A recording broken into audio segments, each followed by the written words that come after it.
Hey everyone, we are pulling over for a massive northern Maine log truck. Look how overloaded this truck is. Wow. Sometimes these things can weigh up to 200,000 pounds when they have their double trailer. Look how high that is. Wow. Ooh, he is a little bit oversized. You see the sides of those trailers pull out. He could become double wide. He could become only 1.5, or right there he looks like he's slightly under 1.5. It looks like he's overhanging about 2 feet off of each wheelbase. It looks like we have a logging truck right here that's actually getting loaded. Is that what I'm seeing? This will be fun to watch. Look at this huge clear cut we're right next to. This is a tree farm. It's no different than a cornfield. None of this stuff here is old growth at all. Yep, we gotta wait. They got their stabilizers out, but this will be a lot of fun to watch. Yeah, let's zoom in on this.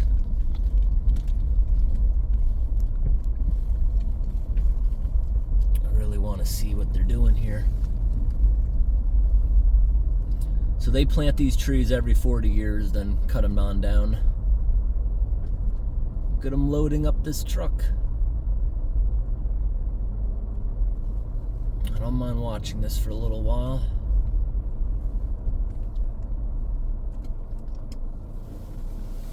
All right.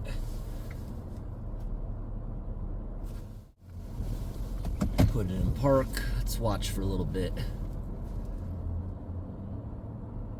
That's cool. Self-loading log truck.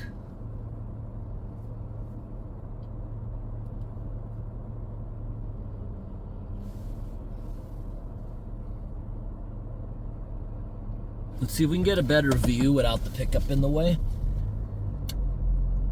Because this is kind of awesome. Watching this big machine. Alright, no pickup in the way now. That is one awesome semi-truck. Would straighten you out because I'm parked crooked.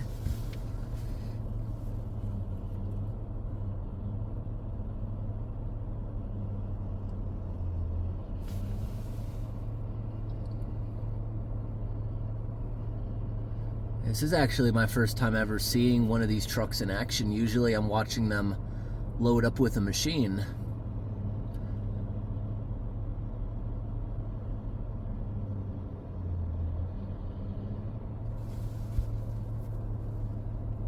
Amazing.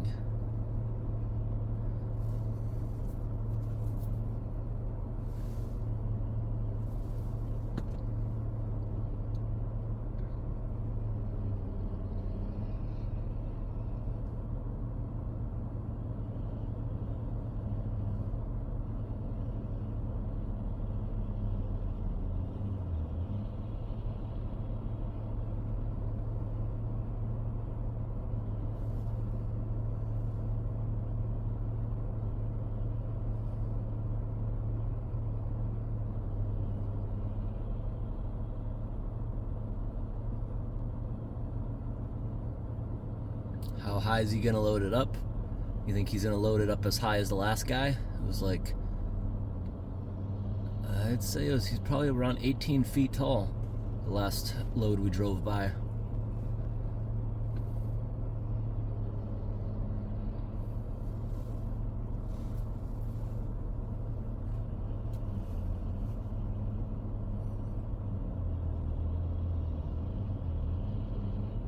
Wow, that's a long one.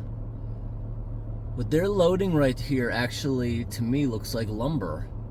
That looks like white pine. Most of what they're logging up in these areas are balsam fir. Balsam fir can be used as lumber. The company Irving in Maine will make that into lumber. Irving is a big lumber mill that a bunch of small companies will sell their wood to. They do sell it, and you can even buy it in the Home Depot, Irving lumber. It's usually 2x4s. Mostly. Now this bigger stuff you see here is higher quality. This takes actually 70 years to grow, the white pine lumber.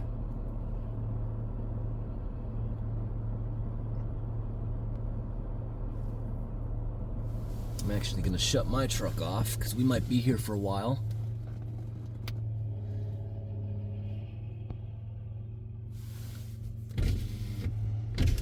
I love the sound of that engine. That's why I'm putting the windows down a little bit.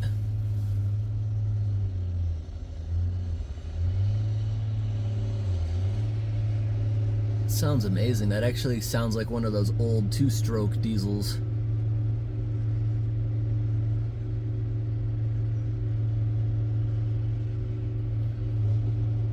You never know, he might have one of those Detroits in there. But I'm also seeing the exhaust pipe. It's not the same engine that's running the crane.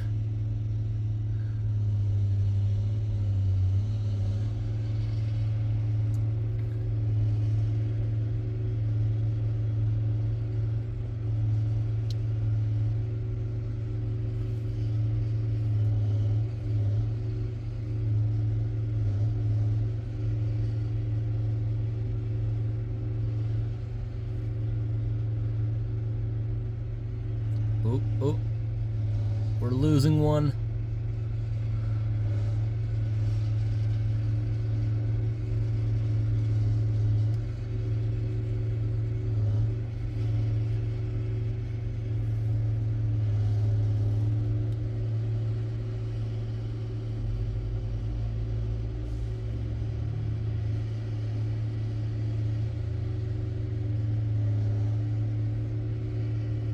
Look at him pick up this tiny little piece.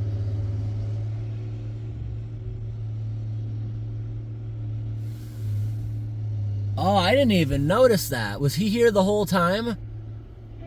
There's a logging truck behind this truck waiting. Or, oh. He's loading a different truck. I couldn't see from this perspection. But I'm starting my truck up now because the stabilizers are going up. I think he's gonna let the other one go.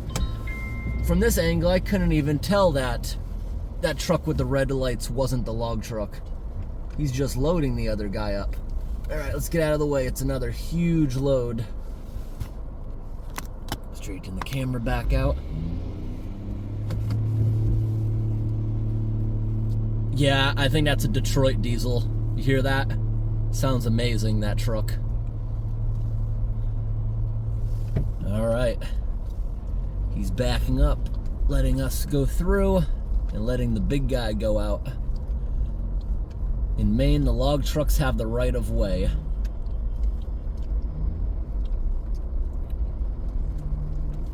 All right, pulling over.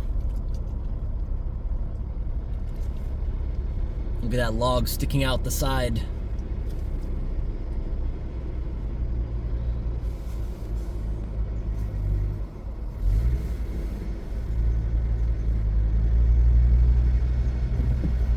He's waving me by.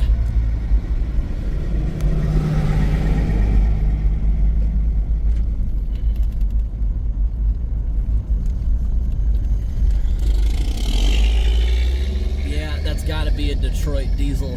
I love the sound of that truck. And the smell of the pine and lumber smells amazing.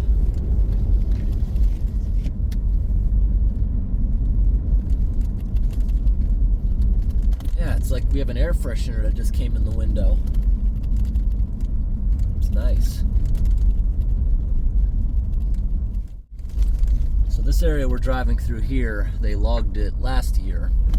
The trees they left standing, they're hoping they thicken up a little bit and they'll take those as lumber in the future. But what they were taking out of here was pulpwood, the balsam fir. They left all the lumber trees standing. You see up here, they plant them extremely close together for maximum profit. These forests, if they're not cut down, they will quickly overcrowd because they're planted to be cut down after 40 years. If they don't achieve that schedule, the trees will start eventually just weeding each other out.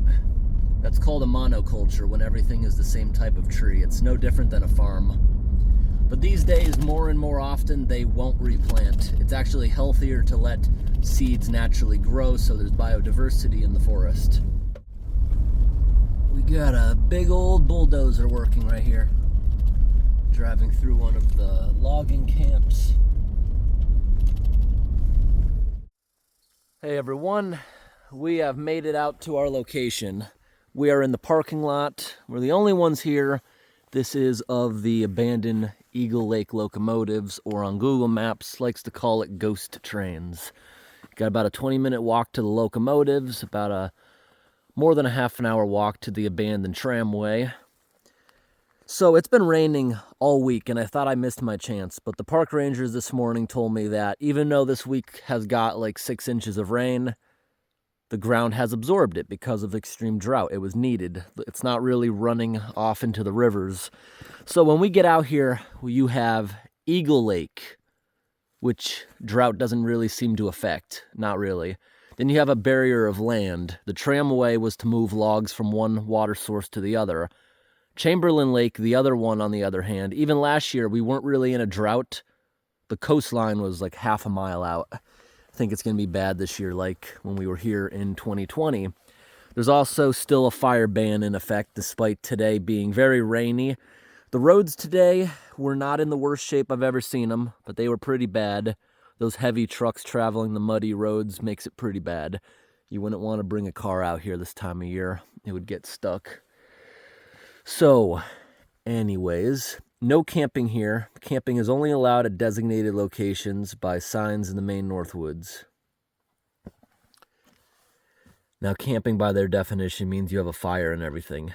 They don't really care if you go out and just go camping somewhere. But, however, we will not be in this area here. We're going to try to just set up a tent somewhere. We're not going to have a fire. We're just going to sleep out there somewhere far away from the trail. In most areas, the general rule is you have to be a quarter mile from any road or trail and you can set up, but you cannot have a fire. And I'm not really sure where people draw the line between sleeping and camping, because I'm pretty sure that people that sleep in their trucks for work don't consider that camping. The same with going out here to do photography, setting up a tent, sleeping, not even eating anything. I don't know if I'd actually consider that camping. But we're not going to camp within any of their historical boundaries here. And because it's raining, if I am absolutely soaked out there, tonight's supposed to get down to about 5 degrees Celsius or 40 Fahrenheit. I'm not sure why I said that the backwards way, but anyways, if I'm soaked, I'm not going to camp. I'll probably walk back out. If I'm not soaked, maybe we'll try to camp. I got to bring all my backpacking gear regardless of what we do today. My memory was wrong. I thought that it said no camping within that grid. According to this, they just don't want you camping at non-official sites. But I have never really had a fire out here at a non-official site unless we had extremely deep snow. Oh, how are you guys? They just came right up here to say hi.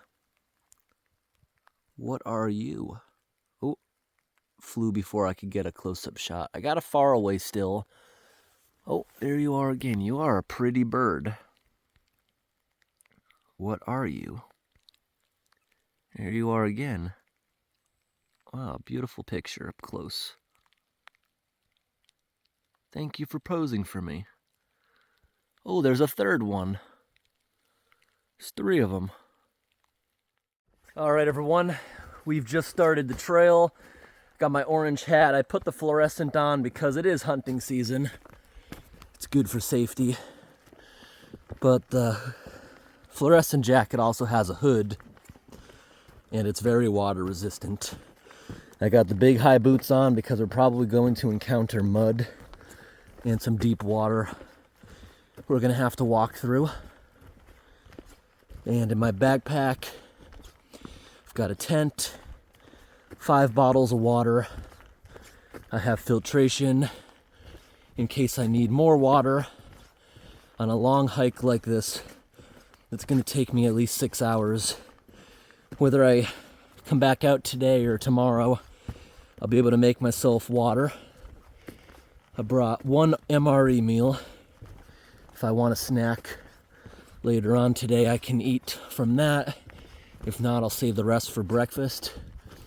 It's fall. The bears are not in hibernation yet, and they're very hungry because of the drought. They didn't have nearly as many berries as they typically would. Now, I've never had a bear mess with me in a tent, thankfully. But I did have one try to break in my truck early in the spring 2025 when there was still snow on the ground. Bears are not in hibernation until the daytime high is below 40 or 5 Celsius. Many of the nights are still that temperature, never mind the days. Today's high is about 48 Fahrenheit, 9 Celsius. That's what it is about right now. But we're packed up good. I have a small inflatable mattress. I didn't pack a blanket or a sleeping bag. I don't need it. I have my other jacket if this one gets wet. That's all we really need. In fact, I actually sleep better when it's cold. I can't sleep at all when it's hot out. I sleep best when it's near the freezing mark. Get a good night's sleep. The pain's starting to go away, thankfully. I woke up this morning, and while I was still half asleep, I stretched. I pulled a muscle in my neck where I couldn't even lift my head up. But it's starting to get a little better now. The last time I did that, it lasted half the week. But this trail keeps getting wider and wider every time I come out here. This is a historic site. I wouldn't consider it abandoned anymore because in the summer, thousands of tourists come out here and you have to pay admission unless it's the middle of winter. There's a toll on the logging road to come out to these places, and that's what helps maintain these trails. There's a lot of beautiful boardwalk along it. Really nice scenic place. I remember the first time I came out here, it must have been over 6 years ago. There was no trail. There was no parking lot. In fact, you had to get in here a different way and bushwhack. It was truly abandoned 6 years ago. I don't consider this abandoned anymore since they have a actual trail. I love trees like this. How did that happen? The seed for this birch tree landed on top of a stump when they logged it. It sent its roots down and the stump has rotted away. Pretty cool. We're now entering that protected historic ground where they don't log it.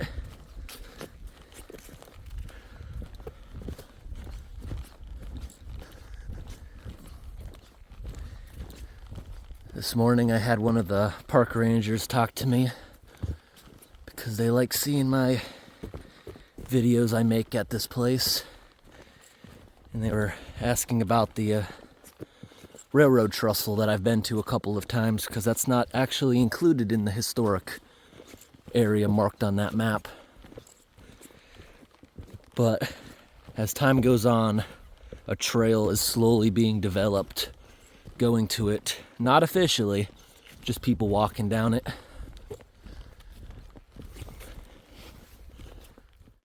Now we got this beautiful boardwalk trail.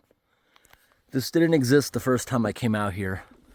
They started building this around 2020 and it was a mud hole. Then they built this boardwalk. It's really beautiful. This boardwalk goes for a good 10-20 minutes depending how fast you walk. This time of year, no mosquitoes either. The area's already had deep freezes. If you come out here in the summertime on a dreary day, you're going to be chased by swarms of mosquitoes. In my exploring, I have encountered so many species of mosquitoes and they all act different. This area's got swarms that can actually chase you. Then there's other areas, if you keep a steady pace, they don't land on you. There's areas, I couldn't believe it, in British Columbia. The mosquitoes are very slow to react. You crush them every single time. The ones here, you're gonna have pretty good failure rate. They're fast. And they can actually land on you when you're running, which I hate. It's not fun coming out here in the middle of summer. I'd say this is the best part of the boardwalk. You can see how far it really goes. Okay, about 20 minutes into the hike and we've come upon the railroad. This is not an official trail, but it's slowly becoming more noticeable. That goes to the abandoned trestle. Look at this really small rail. That's from the tram system. How did it get here though? Here's the abandoned railroad tracks. It only goes about 13 miles. They built this right before the Great Depression. It didn't get to operate very long. They parked everything with the intention of using it again. But by the time the Depression was over, tractor trailers, log trucks were a lot more convenient and efficient. So the railroad was completely abandoned. In the 1960s, they burned down the building housing the locomotives. Unfortunately, that's why they're in such bad shape. They were in a huge fire. And here's a railroad switch. I have some pretty good videos bushwhacking this entire trail. And last year, we walked the dried up lake to the abandoned trestle, and then we bushwhacked this, which takes a few hours to get back here. What I find amazing is nearly 100 years abandoned. The culvert pipes and little bridges still work if you hike this. It says right here, attention visitors, and it's talking about the huge fine you can receive if you're caught stealing things from this railroad. Not too many years ago, the rangers came out here with metal detectors. They unearthed a whole bunch of awesome artifacts from the railroad and laid them out for visitors to look at. They all disappeared.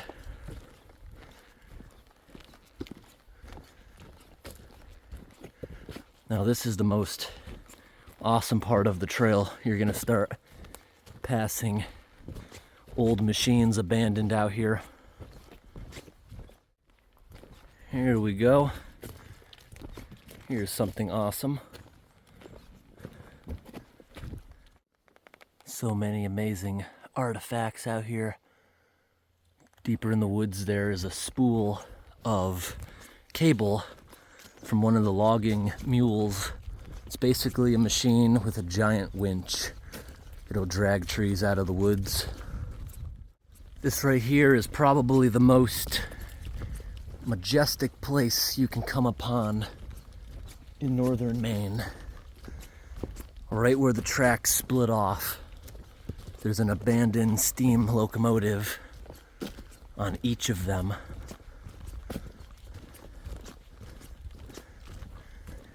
Here we are.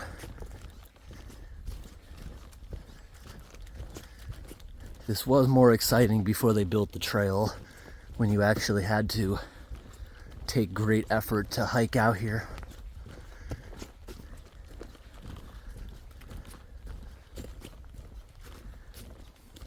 Unfortunately, when you make access easy to the public, it causes a lot of artifacts to go missing. It also convinces people to bring out graffiti, but they still look absolutely amazing. The old trains.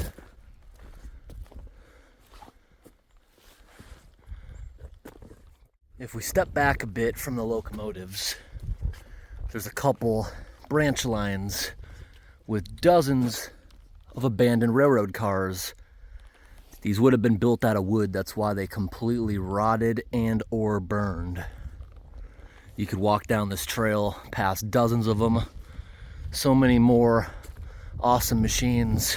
This way, you're gonna come up to a dead end quite fast. It looks like they're planning on building more boardwalks. This was recently put here. Now this is Eagle Lake. It is pretty low, but it's only a couple feet low. And just by what I'm seeing here, I can tell our destination is going to be absolutely extremely low. Right here we have an awesome beaver lodge, which looks like it's active. They've built a tunnel going down to the water to deal with the water drop. There's a nice little island over here, which I've actually personally thought about bringing a kayak to camp on. Many people will visit these trains by kayak or canoe. It's only a couple hour ride from the boat ramps.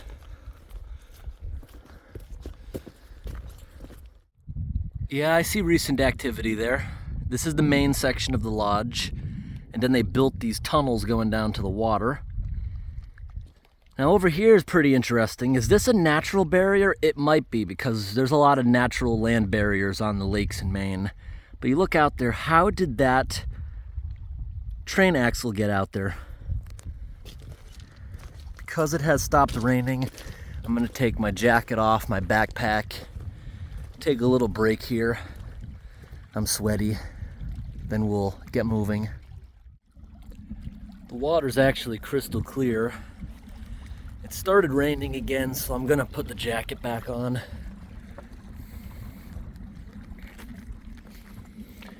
Today we're trying out this. It's the 1-person 3-second tent. It's too wide for backpacking. It's too big. I won't do this again. If I have to bushwhack, I keep getting it's smacking against the trees pretty bad. So this is the trail that goes between the locomotives and the tram station. It's usually pretty muddy, but there's not many people walking this in the past week since it started raining. It takes about 20 minutes to walk this trail between the lakes. Along it you will find the tiny little train rail with the tram system. See how that log someone put up there? They would put, at that time, probably the old growth trees on there, and it would pull it out of Chamberlain Lake, bring it down and dump it in the other body of water. I recently had someone in my comments ask me, why didn't they just build a canal here? There's a multitude of reasons. Reason one, expensive. There's not much land elevation here, but it's extremely rocky. Reason two, logging operations are temporary. You'll notice that the railroad ties they were using for those trains, they didn't have any preservative or creosote because they were expected to be temporary, and they would reuse the rails moving the railroad around to log. Nothing would be permanent. As soon as they log the area, they can't do anything for 40 plus years until it grows back. And the final and most important reason, it's north. The canal's gonna be frozen, and loggers are most active in the winter. This part of the trail, they have it marked with blue ribbon. That means water is supposed to be going between these rocks during heavy rainfall, probably also here. But I like how they surveyed properly where the water is gonna go through, because they might want to put a little bit more than just a boardwalk. They might want to beef it up a little bit there. I like how they elevated this piece and kind of rebuilt it for historical purposes to show you how this worked. There's the building that the locomotives used to be in before it was burned. Pretty cool. Make sure that focuses real quick if anyone wants to pause. Yep, the lake looks pretty dried up. And I'd say it's been dried up all season with the drought. There's grass growing in the bottom of the lake bed. Right here are the huge boilers from Boston, Massachusetts.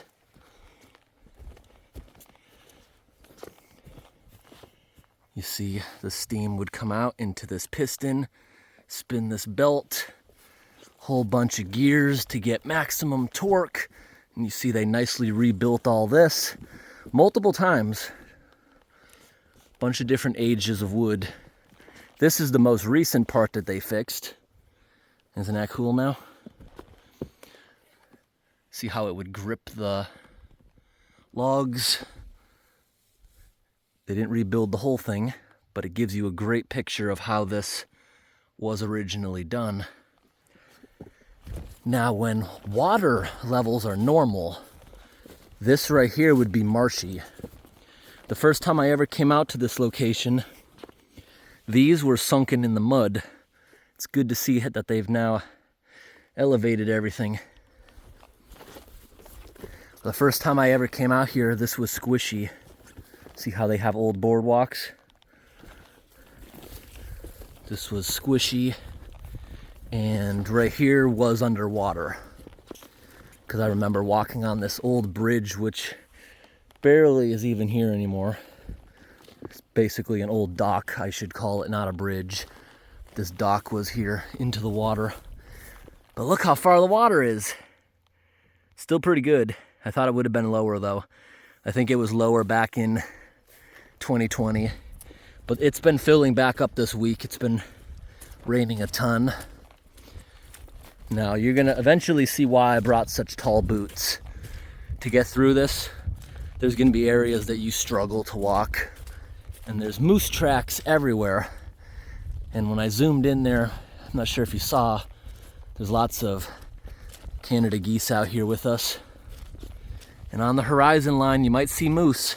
Moose love muddy areas like this. This is a big grazing land. And because there's grass, you can tell this has not been underwater all year. Pretty interesting.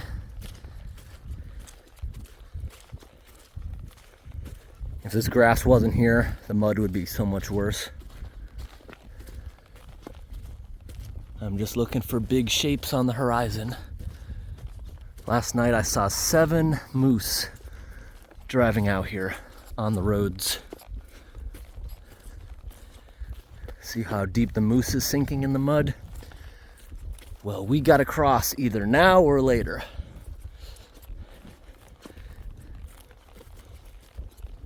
And then we just follow the coastline for a couple of hours. Ooh, now it's getting slippery where there's no grass. I think I'm gonna try crossing where we got this little pinch bottleneck. And this is more puddles than anything else. I've been here on years where this is flowing pretty good. All right, I think I'm gonna try crossing here. You can see by the tracks, moose had the same idea. Okay, that mud is so far not as bad as years past. I've gone across this sinking to my knees, feeling like, oh no, I better not get stuck. There's absolutely no signal out here for miles. That's an under-exaggeration. I should say 50 miles, probably. We're so far out. The last time I came through here, I was too lazy to walk the coast. I just cut through the woods, because this is like a peninsula. You never know what you're gonna find in the wilderness. You could be out so far, and there's lots of pretty cool quartz. There's also this thing that I've never seen before. I didn't walk through the peninsula this time. I'm going around because I like looking at the beach. Even this far out, you find human remnants everywhere. Some really nice pieces of quartz. Lots of the lakes in Maine have quartz everywhere. Now, what do you think this thing is? Someone stood this up over the summer. I'd say it's a gear. The teeth would go into these holes.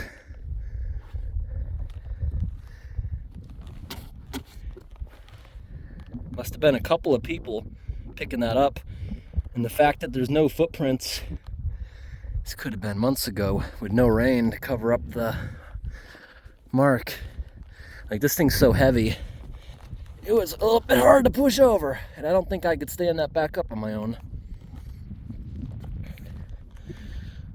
Pretty cool. What else might we find out here? I love going to places like this on the only human tracks.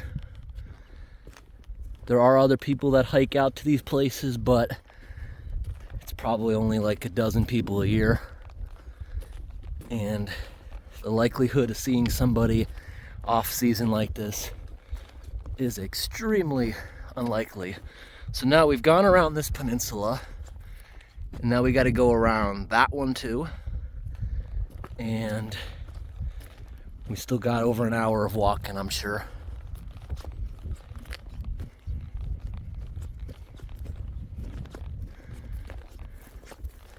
What I do like about this hike that I recall from last year, if you do it when the weather's warm, the water's crystal clear. Over here is all mud that I just walked through. Over here it starts to get shale, very sharp. You wouldn't want to walk around here barefoot.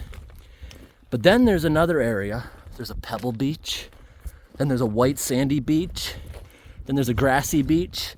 You get a little bit of everything along this couple-hour Chamberlain Lake hike. You see how we're slowly turning over to sand? At some point, this beach becomes 100% sand.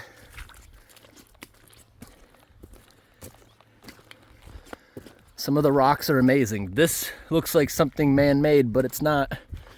That's shale. It looks so cool. And look at this log. That looks cool. Areas like this where you got all these little pools. If you're camping out here at night, you'll see crayfish, all kinds of creatures in these pools. Because crayfish don't have to stay in the water. If it's raining, they just have to stay wet. They can breathe air. When I was camping at Moosehead Lake at the beginning of the month, I took everyone for a walk on these little pools, and there was hundreds of crayfish, so many frogs, even a giant leech attached to a frog that we took off them.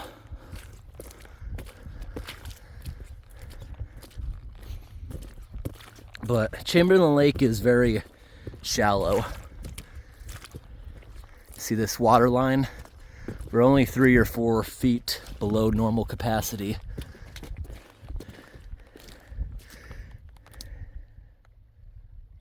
That's so cool. See these lines in the water? It's created by a really big muscle. They move around like a snail. So yeah, if you had a pot of water, you could make yourself a good meal if you like mussels or clams.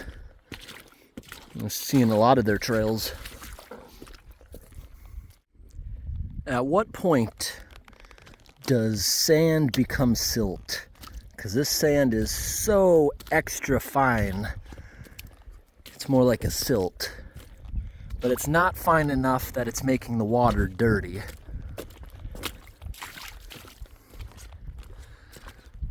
This would be good for making sandcastles, and it is a little bit sticky to walk through.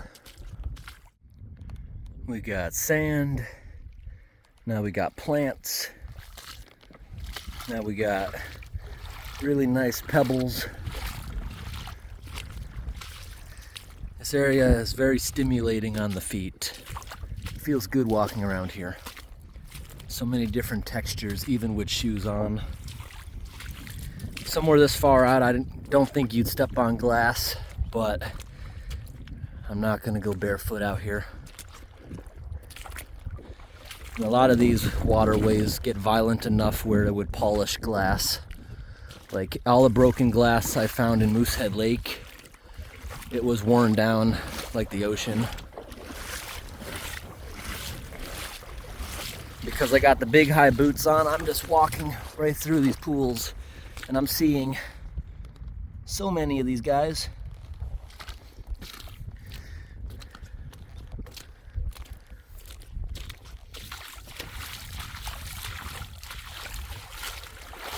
Now this area is like a nice little beach. Look at all the sand in here.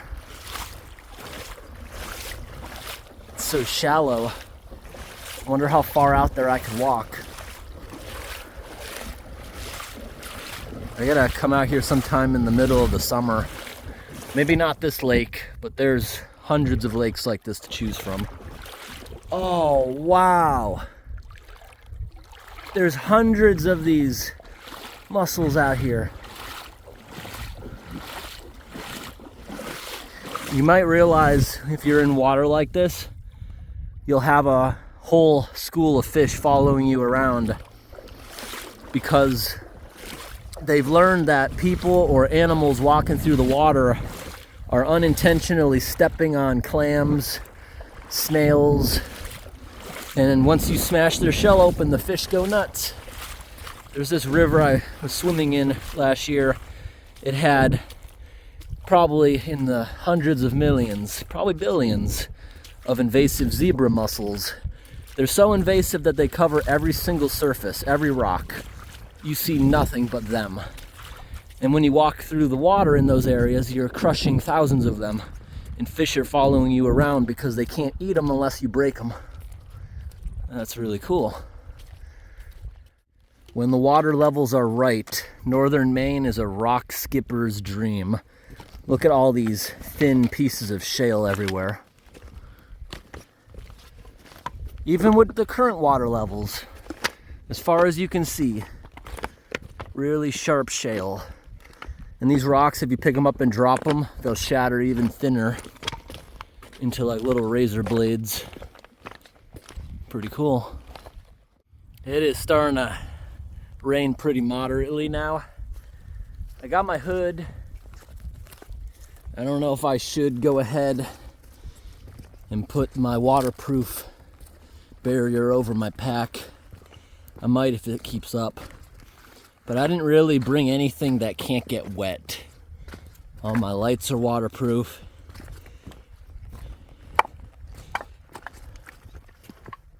So this is what I was talking about earlier. If I was to pick this rock up, it would shatter into dozens of pieces right there.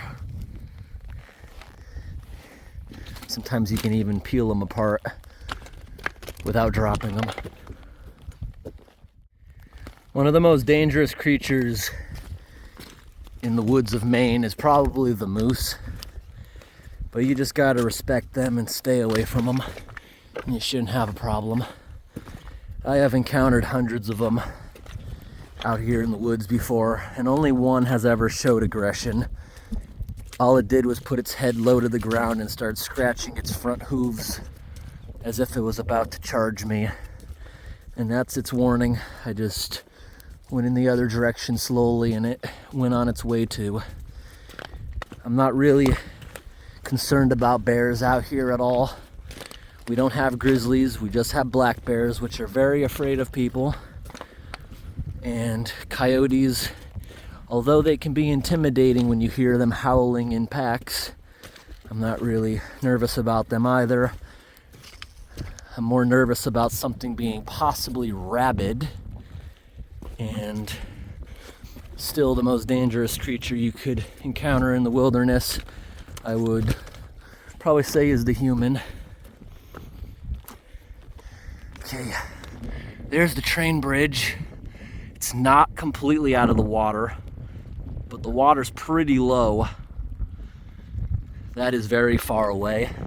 It's probably gonna still take us a half an hour to get down there. Now things like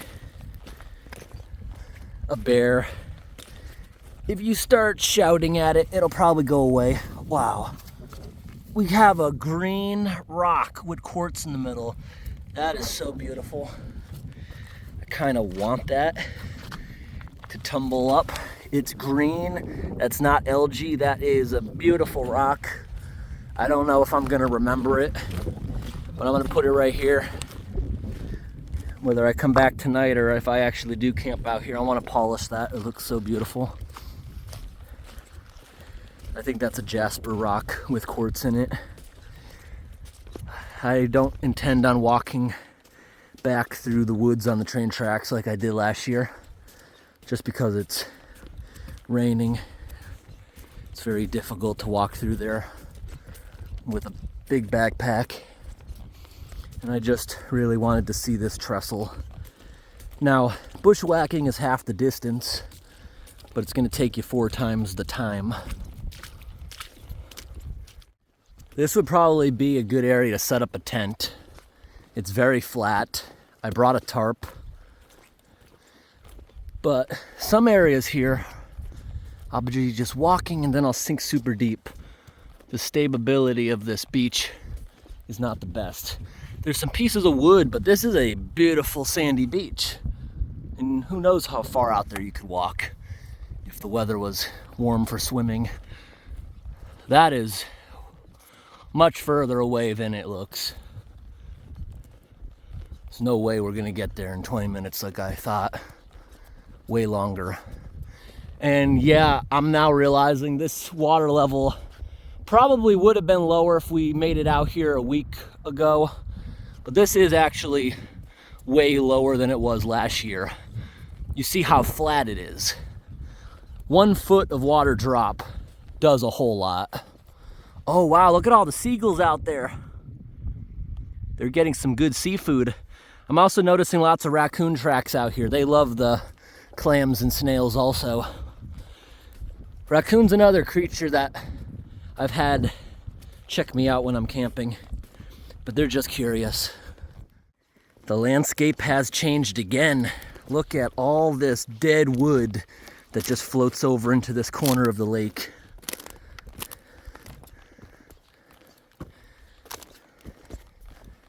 This is what makes waters more murky. It also lowers the pH of the lake, having a lot of dead wood. But this is lots of great hiding spots when it's underwater for different creatures. Check it out, the landscape has changed again. Now there's almost no wood. Yep, this is the lowest I've ever seen it. I'm glad we still made the trip out here today. So, in New England, it's very vastly different. We're in extreme drought up here. And next week it's gonna be super dry again, so drought conditions could continue to get worse. It's possible. So, yesterday I drove through Rumford, Maine with a bit of disappointment because I couldn't believe how fast the Rumford Falls was flowing from the rain. They have tons of water down there. And also, I was at the Moore Reservoir in New Hampshire last week, and it's the driest I've ever seen it. So, some bodies of water just take a while and a lot of rain. What's in the water down there? Just a stump? Yeah, I think it's just a stump. We're getting close. I'm probably wetter now by sweating than the rain. The drizzle's actually nice. So on this side, they built this platform where the bridge started, went all the way across. Over here, there's also another elevated platform where it would have continued. Down there, you walk like 2 hours. That's where the locomotives are parked on that track. And look at this cable. It looks pretty modern. I wonder if they're still using it. I think we followed it last year. It's kind of frayed and broken there. I guess they're not using it. I wonder what that would have been for. Underwater telegraph? Could these actually be as old as the railroad? I think the rubber would have been deteriorated. They look kind of new. But wow, we're actually able to walk right up to this thing. This is amazing. Last year we were considerably far away from it. And I wonder with the big high boots how far out there we might be able to walk. Can we perhaps even cross it? I like making really long videos and documenting everything I find on these trips. And I know most people that watch these videos enjoy them too. But the few people who say I talk too much and make the video too long, I don't know if you realized you can fast forward a YouTube video. So right here the mud's getting kind of sticky. Look at the railroad tracks.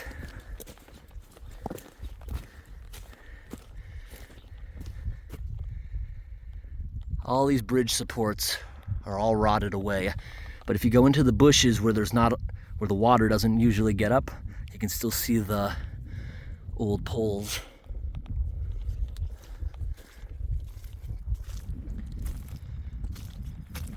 This is really cool.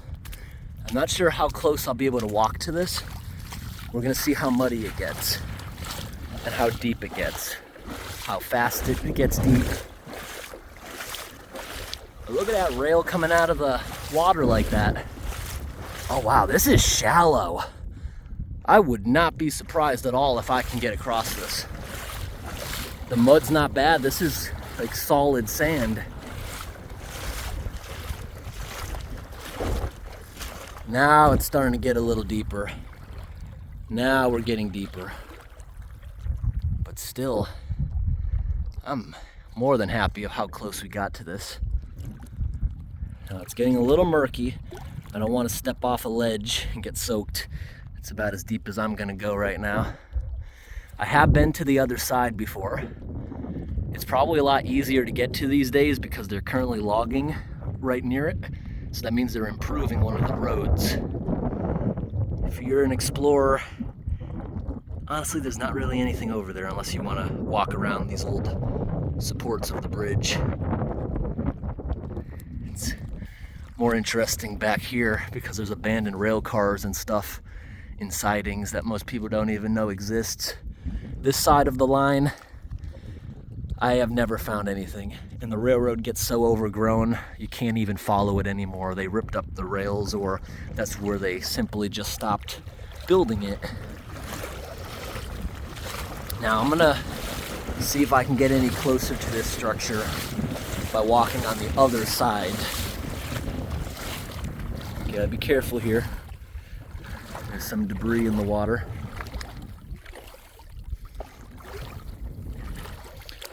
But the water's very clear, but it's very easy to silt it up where you can't see.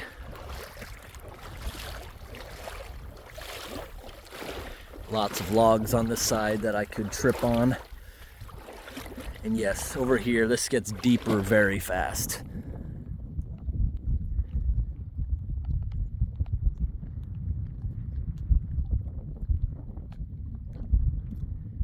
This is awesome how they built that. And the fact that it's still standing so well. I'm not sure if they used preservatives on the bridge, but I know they used no preservatives of any type on the railroad ties. That's why every single one rotted. And back in the 1990s, both of those locomotives were close to tipping over on their side. In the middle of nowhere, that would have been nearly impossible to pick them up. But some volunteers brought out some nice new creosote cover ties, and they replaced the railroad just beneath the trains so they can stand upright for generations to come as a historic site. Some people can't even imagine how deep in the middle of nowhere we are. Like, if you come out here camping and you want to enjoy it, you should bring extra gasoline, because most cars will use a full tank just getting out here and back, not accounting for possibly getting lost. So now, off to the side here, you will eventually find more pilings. Because of the direction of wind historically, that side is protected. That's why there's no debris all over the coast. You don't have waves bashing against all those logs, supports sticking out of the water. This side is where you get all the waves bashing against them. And that's why there's not much remnants on this side. But if you come in here to the bushes, you will find some of them that are protected by this tree line. I just want to try to show you one. We're not gonna go back this way.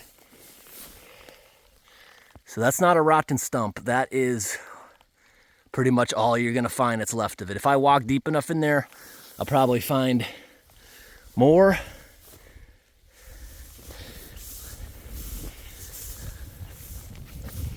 I'm gonna go in a different way. I gotta show you at least one that's in better shape. Maybe this side is the better way in. Yep, that's what I'm standing on right now. Some of the old supports. When you're walking through mud like this, we're now going on hour 4. It's quite the workout. Makes you pretty tired. When I find a good spot, I think I'm gonna set my tent up now that it started raining again. Take a bit of a nap. If I sleep all night, great. If I wake up in a couple hours and I want to walk again, I will. So over here is pretty clean water. I gotta get some of this mud off of me now. I don't even know how I got it up this high. If I'm gonna be setting up a tent, I don't want to possibly get everything muddy. But when you camp in the rain like this, it's kind of inevitable. You're gonna have to wash all your gear. I'm gonna try to set up somewhere here, which has only about a foot of elevation from the water. But I don't think this giant lake can fill up that fast. And it's not like it would be dangerous. You would wake up wet.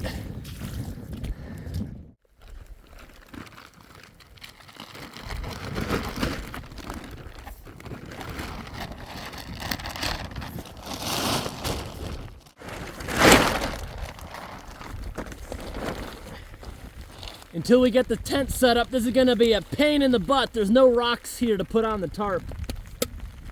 Okay, good, there's a break in the wind. All right, let's set the tent up.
Okay, we set that up nice and fast.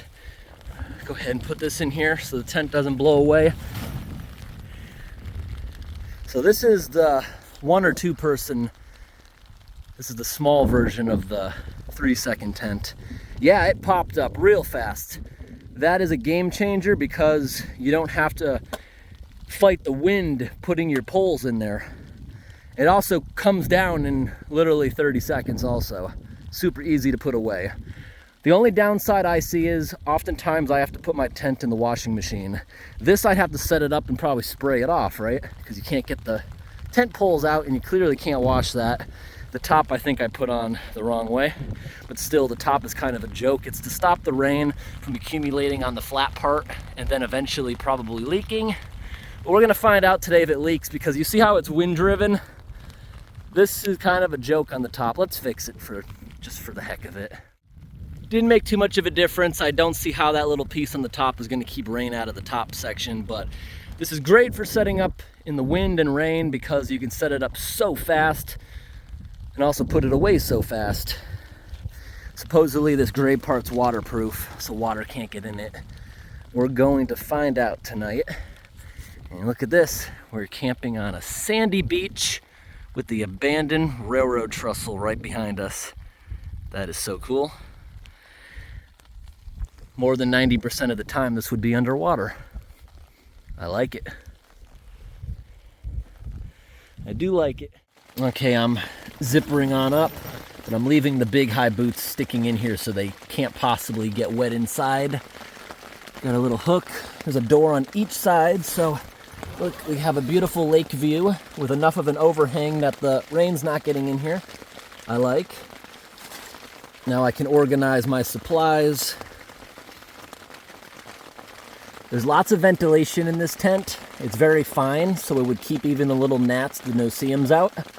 But because of the ventilation, this wouldn't be great for the winter, but I'm probably going to use this a lot next year backpacking on actual trails. It's not super heavy. The only thing about it is when you pack it away, it's twice as wide as a regular tent. It's either going to be upright in your pack, or if it's wide like most people do, you're going to be bumping into trees because of your unusual size width. But for backpacking, especially being out in the woods for days on end where you have to pack up and put everything back up every night in a new location, I do really like how fast the tent is. It is raining so hard. I set the tent up just in time before we really got wet. I've opened up an MRE. It came with some candy. I'm having that right now. The rain is finally starting to let up, but it poured for a while. Look at the water right here. It's no longer just drier sand. It's now becoming pretty waterlogged out there, if you can see that. The top, we do have a little bit of ponding water, but it looks like the tent is waterproof enough. So I guess that little shield is preventing the rain from hitting it really hard where it could start coming through. So I think we're okay. I just had a teriyaki beef stick that came with this meal.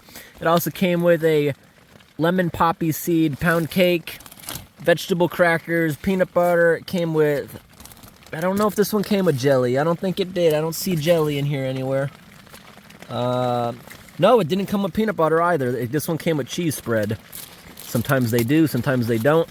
And someone questioned me in my last comment because I had a video where I opened one of these. It didn't come with matches, and the comments went nuts saying, well, that's because you're supposed to use the MRE heater in the field. You're not supposed to make a fire in the field. No, they always come with matches. They forgot it last time. And we got some coffee. But I'm having a good snack right now. I've been in here a couple of hours and my feet are getting really, really cold. Look at this. We're right on that freezing cold sand. It's dry in here, but I want to set my little tiny air mattress up.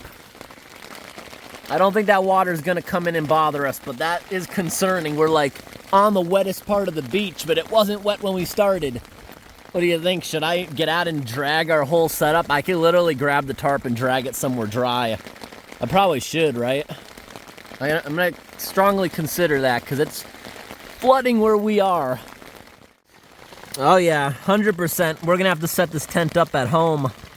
Probably spray it off with the garden hose because there's mud all over it splashing up.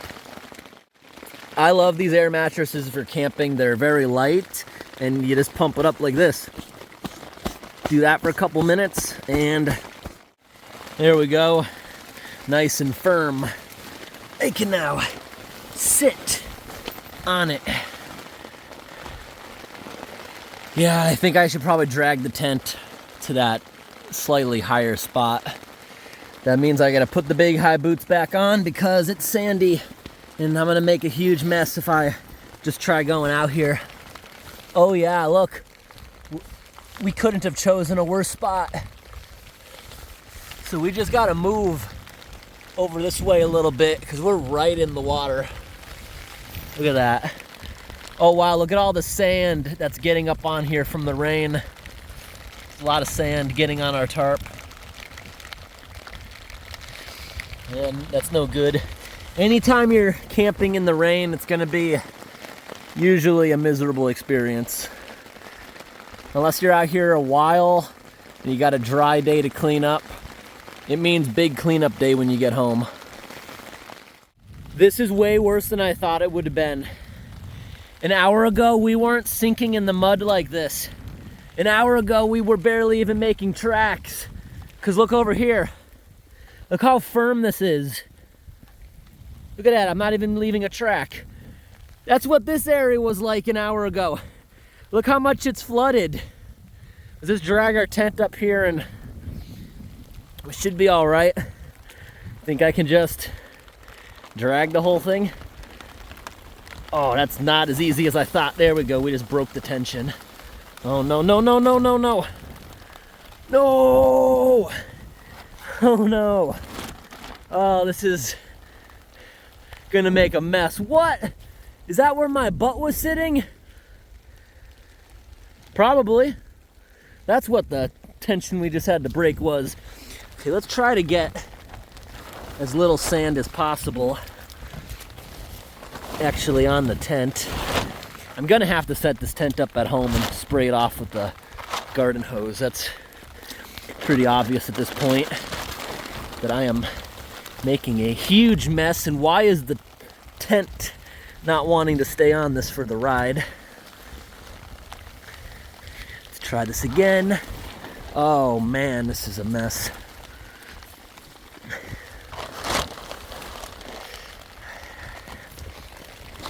This is not pulling easily. Okay, are we staying on now? We're all moving. Oh, no, it's not. Come on.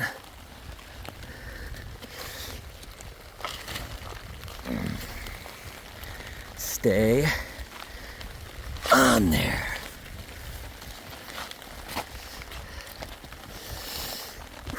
I think I need both hands to move this thing properly. Everyone knows when you go to the beach, you're gonna find sand in your vehicle, in your clothes, forever. So we just dragged the tent away from here because it had started flooding. But this area doesn't look too much better now, does it? It's still heavily raining, and these puddles are quickly getting close to the tent where I just moved it. So, I think the rain is literally gonna make us leave. What do you think? Can the tarp put up with being dragged to the shore right there without ripping, you think? Because this is not working out as planned at all. It's raining very, very heavily. And I don't like the fact that the lake's elevation is less than a foot from our tent. This looked like a good idea 2 hours ago. Not anymore. I'm glad I didn't get woken up to a wet bed. It wouldn't be dangerous. It would just be very cold and uncomfortable. I'm back in and it's absolutely pouring. I think I'm gonna have something else to eat and we're gonna pack on up. This tent will go down in under a minute, so I'm just keeping an eye on this. I'm realizing this is also, I can see, starting to rise. The water is getting close to us. We really can't stay on this beach. And I don't really want to be over here on the edge either, so we're gonna pack up. If it gets too dark to see out here, I might quickly set up if the rain lets off. If not, we're gonna try to make it back to the truck. I do not think we can get back to the truck before dark, but I've got lights. I'm gonna be cold. No matter how hard I try, I know I'm gonna get soaked on the way out of here. Oh man, how did I get sand on my sock? See what I mean? When you camp on a beach, sand is literally gonna be in your gear forever. I have a pair of shorts with the, the elastic strap. Sand got in there and it's still coming out a year later. I hate when I accidentally wear those shorts because oh wow, look at the water coming off. At this point, I'm not even gonna try waterproofing my pack or anything. There's nothing in there that can't get wet. Like, I got a power bank that's been underwater a couple of times in my adventure. It's still working. I'm not even gonna try. Look at this. Look at the water. The tent is in a puddle, and I gotta give it to the manufacturer of this tent. It you have to really touch it to feel anything. This is super waterproof actually compared to most tents. But the more you touch it, the older the tent gets, these fibers are gonna come apart. Yeah, we're literally in a puddle. This tarp isn't doing anything but keeping some of the sand off. Look, we're literally in a puddle again. I dragged us out of the puddle and we're back into a puddle. There's almost nowhere we could possibly be where it's not like this. So, the tedious part is done, the mattress. Now this tent should go away really, really fast. It's pouring rain out there, so I'm not gonna record this, but I think I can get it down really fast. Let's try to get back to the truck. We are aborting this mission. Done with this. Done with this camp. You literally saw me showing you 15 minutes ago how solid this was. You couldn't make tracks. It's already became as messy as over here. And look where the tent was. There's an inch of water there now. Oh my gosh, look at the sand on this tarp. It's flooded. This thing, though, it popped down in 10 seconds. The most difficult part was getting these clips to click. Now I gotta fold that up.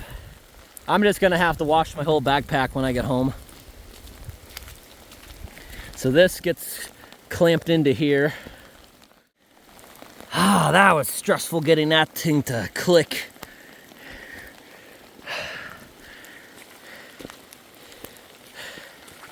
I think I'm gonna use the backpack's poncho as a garbage bag and I can wash it when I get home.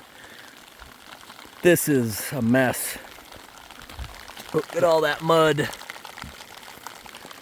Well, it's sand, but it's so fine it basically turns to a mud. I'm gonna walk into the water and I think I can actually clean this off so it's just water, not sand. I'll be happy tomorrow that I've done this. We're just gonna drag it over to the water because if I don't take 5 minutes and do this right now, it's gonna be way more miserable having to clean all this sand out of my pack because the tent actually didn't have much sand on it. It had some, but it's really not that bad. So we just need to walk out here to the water, which is further away than it looks. I wish this rain would let up, but it's a lot worse. Wow. I can definitely see the water has risen in the 3 hours we've been here. Absolutely, this lake is getting deeper. It's kind of awesome experiencing it getting deeper. Look at these beautiful trails that the scallops are making, or the mussels. All right, now this is very easy to silt up the water. That's why I'm coming out here pretty deep, so I can actually drag this through the water a couple of times. That worked way better than I thought. Now it's perfectly clean, it's just wet. In fact, I could probably set up everything again now that this is so clean. But at some point when I get home at the end of the week, I gotta let this air dry or it's gonna become mildew. The tarp even kind of floated. I was able to fold it on the water. Didn't even touch the mud underneath. Now you can clearly see this is flooding. When we started this camp, there was about a foot of elevation where the tent was. Now it's just mere inches. It's so saturated. At least the rain seems like it's calming down a little bit. But now I can stick this anywhere. There's no sand. We got to get a move on. I saved the MRE bag. Hopefully I find that rock. I'm going to put it in there. That rock will make this trip worth it. I have not found a piece of jasper that green before. It's pretty nice. And we always leave everything exactly how we found it. Here's my only piece of human evidence. Let's take that out of here. All right, I'm all packed up. We're noticeably a lot heavier because the backpack is so wet. And in my hoodie pocket, I have a bottle of water because I barely drank anything on the 4-hour walk out here. Now we're gonna try to get back in 2 hours. I'm not gonna film anything, so I should be able to get back in about 2 hours. Because 3 hours was to the bridge, then back to the camp. But I actually have a little bit more energy, it feels like, because I ate something. I think that rock is over here somewhere. If I don't find it, it's okay. It was a beautiful piece. There's actually a lot of water here flowing. It's been raining hard. My footprints coming out are completely gone. And I actually found that rock. I remembered good. The lake is very noticeably filling up. Here it is. Do I still want it? It's super green. I like it. I just washed it because it was covered in sand, but that's gonna polish up beautifully. First thing we're gonna do is give it an acid bath. It'll clean it up really, really well. All right, we're noticeably a little bit heavier, but not that bad. These rocks are now very slippery.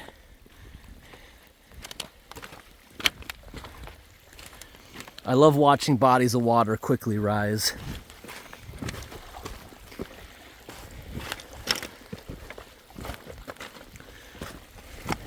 Still a fun day.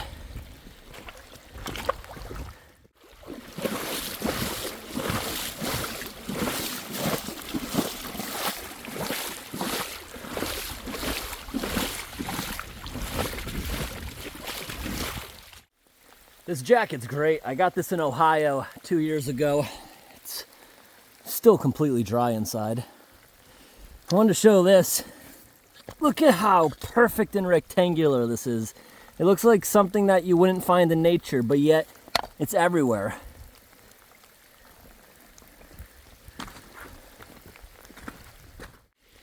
The rocks have become very slippery, so I'm walking right here. Better for traction. I swear, since we've been out here today, this lake has got a foot higher at least. I'm glad I'm here to experience this. The rain doesn't bother me at all.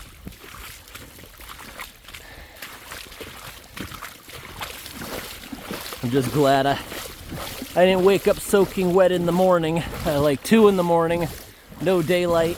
My body's freezing cold and have to clean that up. Here's some more cool artifacts, and I know exactly what they are. See these? They would have had heavy ropes or chains from these, and these they would actually anchor into the rocks a lot. They drill the rock and anchor it because they used to use these waterways for floating logs over to the tram station, where it would pick them up and drag them over to the other lake. Pretty cool to find those artifacts, just like the time we went camping on that island. We found that hook that was randomly in the island. That's because they used to use that island as an anchor point. Wow, all the moose tracks, everything's getting erased so fast. Okay, we made it back to that peninsula. Right over there is the tram station. We should be able to walk back there in about 20 minutes. Look at this interesting rock. Look at all those crevices on there. It's quartz. You could clean that up and it would look actually quite nice. So many quartz, and there's green rocks and blue rocks. The rarest is red. I don't think Maine has that. Found some of them though in Lake Superior. Look at that quartz just popping out of the rock. It's really beautiful. Now we're gonna see, is this stream flowing anymore? Because it's coming out of the woods, I'm gonna assume not really, because the woods is able to absorb a lot of this rain, while the beach is not. The rising water table is creating challenges. I can see over there literally what I gotta get to, but I'm sinking deeper than I was before with all this rain. And I've probably been on my feet coming on 6 hours now, getting out there and back. What I find interesting, even in the mud here, there's pieces of quartz. You can see it in the hoof marks. There's another piece. It's pretty cool. It's flowing a little bit more. I actually see noticeable current, which I didn't see before. But I don't think it's going to give us any challenge getting across it.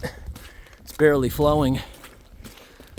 But last year when I came out here, as I approached it, I started sinking dramatically down to my knees. Yep, this definitely got worse since this morning. Oh, I didn't even notice you guys. Some Canada geese. Oh my gosh, this is like peanut butter right now. There is literally a risk of getting stuck. This is why these... Ooh, I'm falling over in the mud. Oh no. Oh no, I'm getting stuck. Thankfully this log is here. That's why these clip onto your belt so they don't pull off in bad mud like this. Okay, we're stable again. Now it'll be pretty easy getting back to the truck. Less than an hour to go.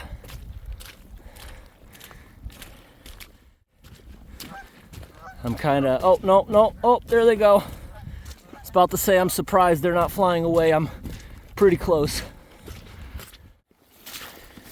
None of this water was here this morning. It's been raining a lot. Finally, we made it to something familiar. That's pretty cool.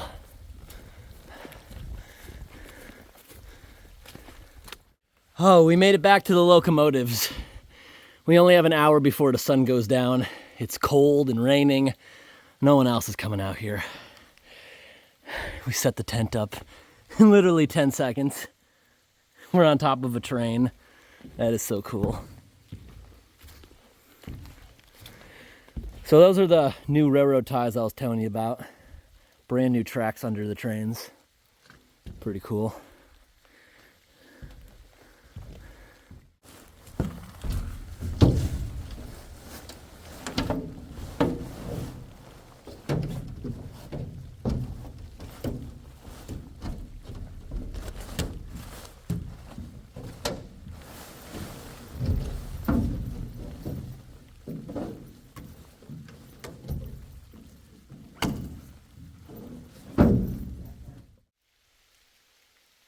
This is a pretty cool spot.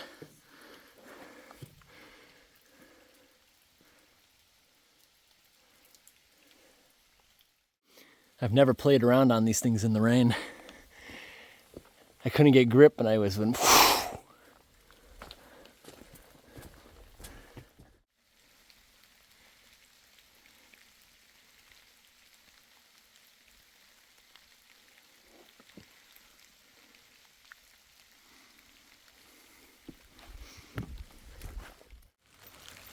Just getting it all zipped up.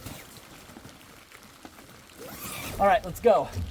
You just squeeze the top right here. It goes down that easy. Each leg needs a little tug. Come on. You're ruining my time, leg. This one's crooked for some reason. Why did that happen? There we go. Oh, we ruined our time on this one, all right. There's no way you'll ever get this thing down in 3 seconds, but it's still much better than setting up tent poles, especially in the wind. The biggest part of putting this away is actually getting the straps around it again. That's time consuming.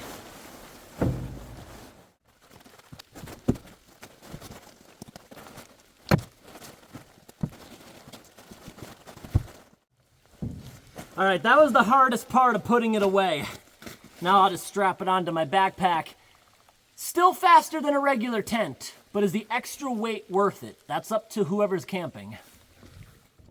All right, everyone, we're all packed up. That's the quickest camp I've ever done. The tent was set up like 5 minutes, and now we're out of here.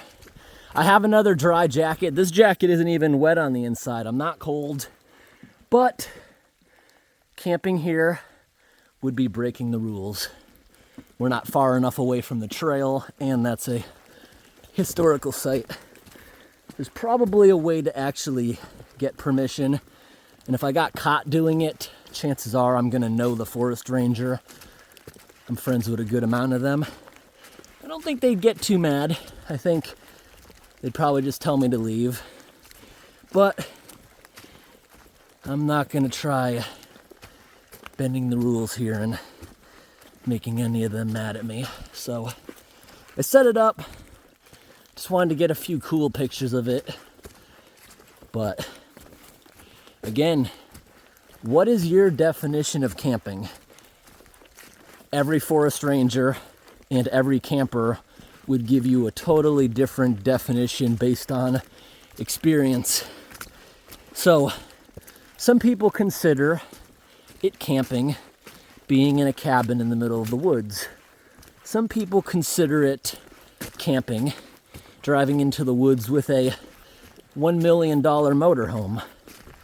On the other range of people, you're not camping unless you catch your own food, build your own shelter. So there's two different extremes of the spectrum. And I would tell you, getting out of your comfort zone is probably camping.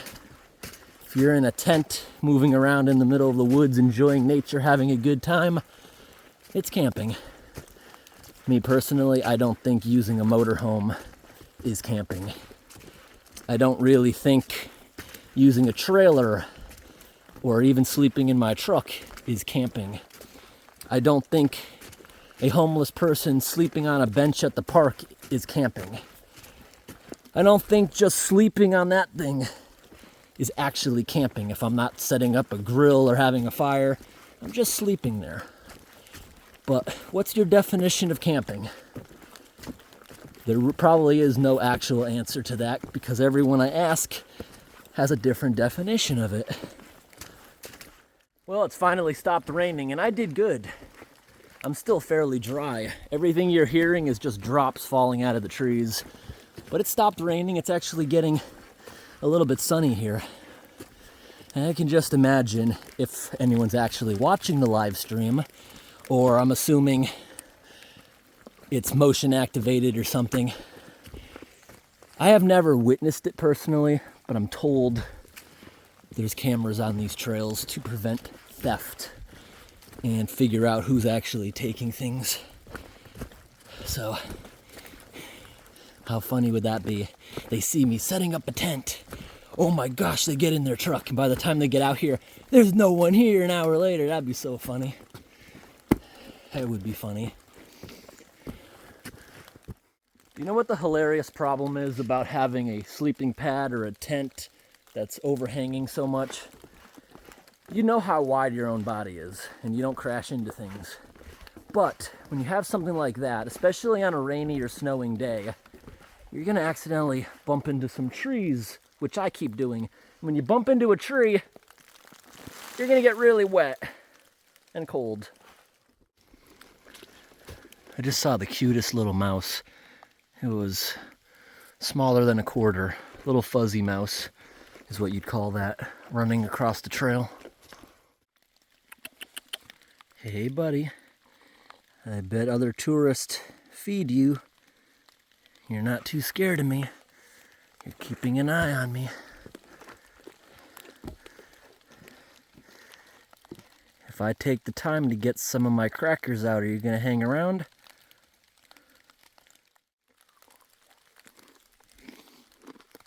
I don't mind sharing with you. He ran up here and he just made that angry squirrel noise that you hear in a lot of my videos. I threw him a couple pieces. I'll eat the rest of this as I walk back to the truck. Oh. You hear him?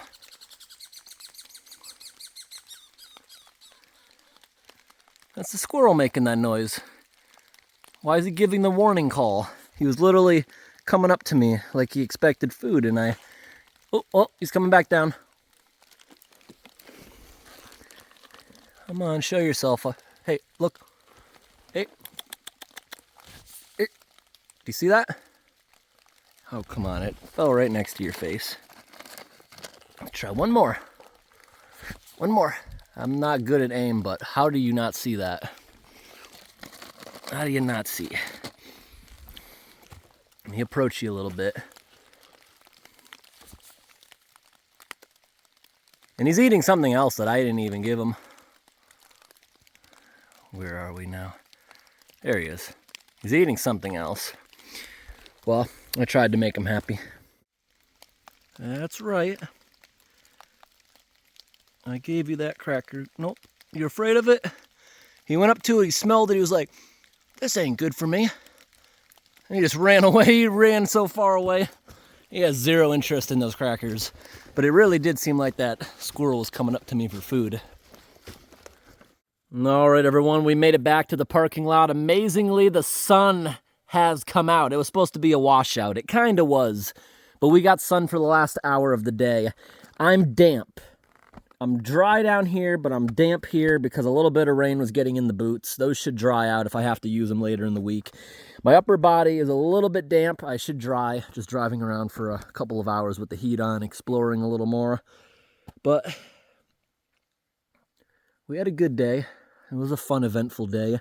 And I think tomorrow night, I'm actually going to set the tent back up at an official campsite so it can dry. It's supposed to be sunny and dry tomorrow. I am way drier than I thought I would have been. All right, everyone. I hope today's video was interesting. Thanks for watching, and have a great day.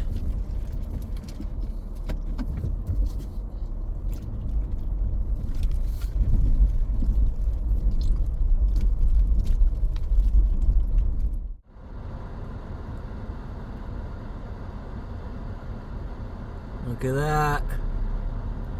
Got a big old moose up there. He's gonna start running any moment. Yep, already running. Moose is already running. And he's gone. It started raining again. I'm really hoping we see a log truck. I love footage of log trucks going through this mud.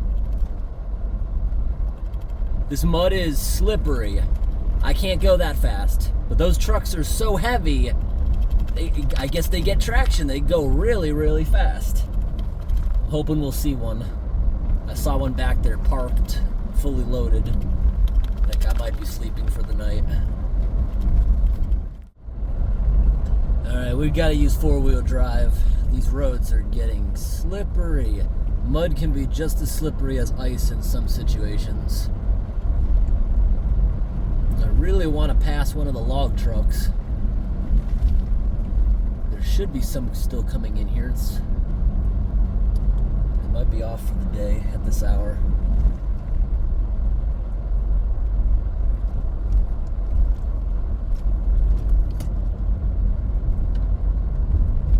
This bridge deck's getting a little rough.